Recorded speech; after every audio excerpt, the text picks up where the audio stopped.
If there was a character in Kingdom Hearts that deserved better, it's Kairi. After 20 years of her begging just to be able to do something, she is finally starting to grow as a character. And we've learned a surprising amount about Kairi's past, and it seems like the future is looking bright for her. So in the next few videos, I'm going to try and give Kairi the credit that she deserves. So let's get started. Kairi's childhood is shrouded in mystery. There are scattered clues and hints at what she's been through. But despite these mysteries existing for over 20 years, still not everything has been revealed yet. The first time we learned about this mystery was way back in 2005, when she explained that she couldn't remember anything before appearing on Destiny Islands. During a meteor shower, Kairi was found presumably by the mayor of Destiny Islands. Based on what Riku said during the flashbacks, it's implied, but not confirmed, that Kairi was adopted and raised by this mayor.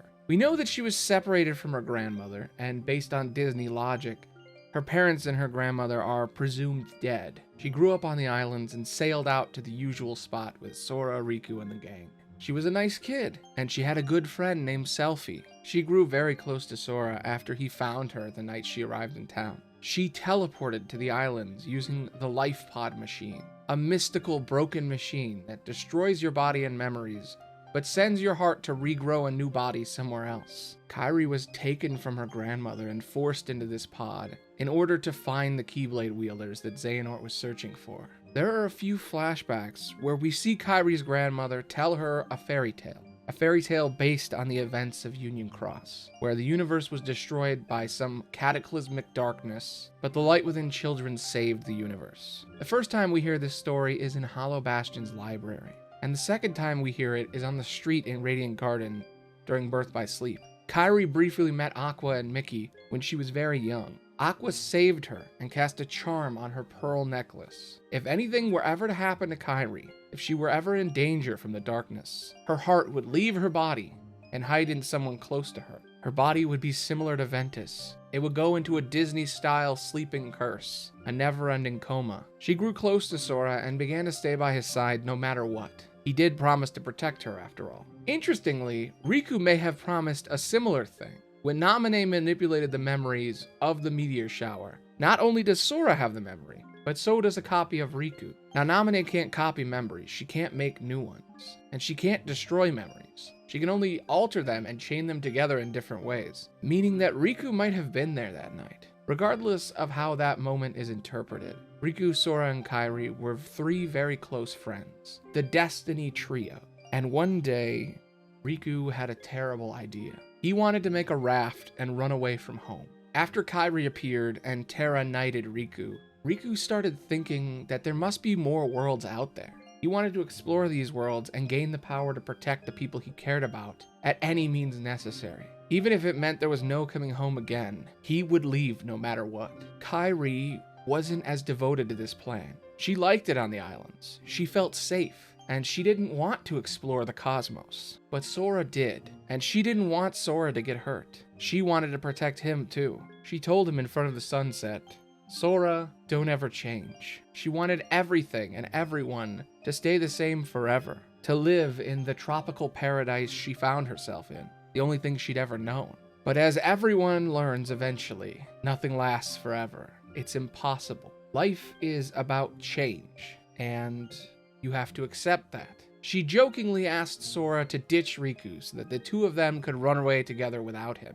Deep down, Kairi always seemed a little jealous of Riku. He and Sora were always very close, and Riku was the one who convinced Sora to run away with him. Throughout the series, Kairi is the most pragmatic and intelligent member of the group, but that also means that the others were going to drift away from her. One night, after organizing and helping the boys build a raft and preventing them from starving to death when she said, "Hey, maybe you need a couple coconuts on your endless journey across the ocean," a tragedy occurred. Riku was tricked into destroying the entire world by the ghost of Xehanort. Ansem, the Seeker of Darkness, was a heartless monster that was using Riku's need to explore and gain the power to protect others against him. He looked just like Terra, and Riku trusted Terra. The entire island was destroyed, and despite Kairi trying to close the door to darkness, Aqua's spell put her in a coma. Now she was trapped, her heart resting inside Sora. she couldn't do much. She had to just sit back while Sora did the adventure.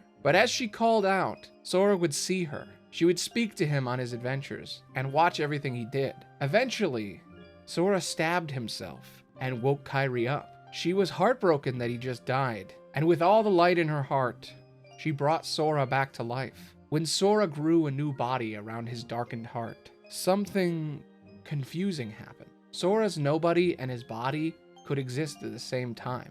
It's unclear if this was the moment Naminé was born, or if in the years Kairi forgot, Naminé was the result of the experimentation Ansem might have done to Kairi. We don't know what happened to her in that lab, and we don't know who was imprisoned with Kairi. What we do know is that Kairi, Sora, and the gang escaped the castle. It's then that Kairi and Sora stood in front of a painted beach, and Kairi gave Sora Oathkeeper, a good luck charm that he promised to bring back to her. Kairi wanted to help Sora fight, but a familiar phrase appeared that she would hear over and over again. You're not strong enough. Kairi wasn't allowed to help Sora because she didn't have a Keyblade. Despite the fact that she's the one who saved him earlier, this is the moment that set Kairi back, where she was always one step behind everyone else. If only she was allowed to fight with the others, she could have kept up, but she was forced to wait on the sidelines. After Sora saved the day, Kairi was left on the islands. Riku told Sora to not let his sacrifice be in vain, to take care of Kairi.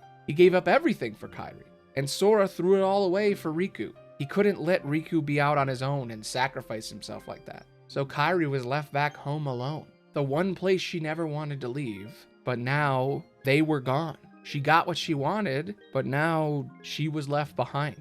And despite her telling Sora to never change, everything was about to change. Kairis Childhood is a difficult story that many argue to be a little bit sexist. And there might be some validity to that argument. But I tend to think the main reason people get more and more upset about it is because you are meant to be upset. Kairi's story is a tragedy, and everyone else leaves her. Her parents are missing, her grandmother and her were separated, her friends forced her to run away, her body was put into a coma, she wasn't allowed to save the world, and she was left back home with only Selphie to keep her company. And no one even cares what Final Fantasy game Selphie's even from.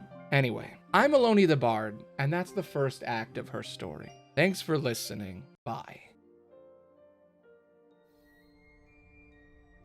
Woo! That was a good one. Short, sweet, easy to remember. It's pretty good. I'm really excited to talk about Kairi, and I hope deep down that she'll be able to do more as the games continue. Currently, she's training with Aqua, and maybe one day we can get that game where we use her moveset. I played as her during my Kingdom Hearts 3 playthrough, and I absolutely loved it, and I wish there was more time with that. Her controls are fascinating. She's a one-hit knockout. Her whole existence is based around dodging and slowly building up magic until she can do one massive blast of power. She has interesting sort of teleporting abilities where she can instantly move in on a target and beat the living shit out of them. She has all this anger behind every hit that she does, and every move she does is immediately to annihilate her opponent instantaneously. She was the only one of the heroes actually trained by Merlin to do incredibly powerful magic. She wasn't taught on the fly. She had plenty of time to learn her magic, and I think in the future she's going to become even more powerful. There are mods that allow you to play as her and enjoy the experience, and I'm definitely going to play those one day. But she needs her own game, not just like Melody and Memory, where she gets a couple of minutes and a pat on the head. No, she needs a narrative. She needs an enemy to fight, she needs friends to help her, and she needs to kick the shit out of people. And I don't think we're getting that anytime soon, but maybe one day we will. On this channel, I've kind of neglected Kairi. Because of my own inherent biases, I never really appreciated how good a character she is. So many of us write her off as this generic princess girl, but out of all the characters in the franchise, she has the most mystery to her. She's immediately introduced as a amnesiac with an interesting and fascinating past, and for 20 years, no one has ever actually learned anything. Only recently have we learned about her origins. And only now are people starting to theorize that what if she's been bad the whole time? Or something like that. I think ultimately Kairi's story is the story of drifting apart from us, of losing a friend that you could have kept being close with. She's the person who got left out. And that's sad, but that's also what her role is in the story. Maybe in the future it doesn't have to be that way. Maybe we can find stories about reuniting and growing close to someone we drifted apart from, but who knows? I'm working on a lot of really cool stuff right now. I have a stream coming up in October that's going to be pretty good, but I have way cooler things I've been working on in the background. And I can't say anything yet, but if it works out, it'll be very fascinating. If you like this video, here are 2 other ones. Here's a video YouTube thinks you would like, and here's a video I picked. I think the next 2 videos in this series are going to be interesting, and I'm fascinated to see what we can learn about Kairis' story. Thanks for watching. See you loners later. Bye.